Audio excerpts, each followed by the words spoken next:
Assalamualaikum, nama saya Siti Hazwania binti Ramli. Tujuan saya untuk join program Sihat Ramadan ni adalah kerana saya nak ada komitmen untuk diet. Sebelum ni saya dah pernah diet, banyak kali dah cuba tapi biasanya keluar dalam lah. Tapi sejak saya join kelas kesihatan di Studio Sihat, antara kelas yang saya join lah salah satu iftar dan sahur lebih bijak, Sihat Ramadan, turun berat badan dengan selamat, telekong fit, menu murih, tak rosak diet.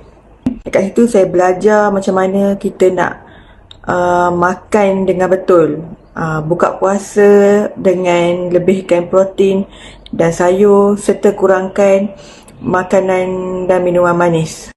Walaupun berat saya tak adalah turun banyak sangat, tapi saya happy sebab saya dah banyak baju yang sebelum ni tak boleh pakai dah muat. Lepas tu yang saya perasan, perut saya kempis, flat. Kalau dulu sebelum ni, sebelum makan tu memang dah buncit. Kalau dah makan tu macam pregnant 5 bulan kan.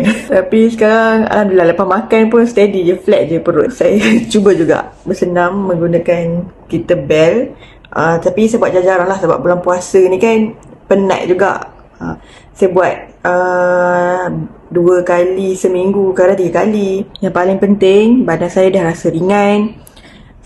Sebelum ni kalau pergi kerja, naik tangga, bermengah, rasa macam hilang nyawa naik tangga. Tapi sekarang steady je, naik ke turun tangga ke, relax je. Azam saya, walaupun program ni dah tamat, saya tetap akan mengamalkan gaya hidup sihat dan tetap akan capai berat ideal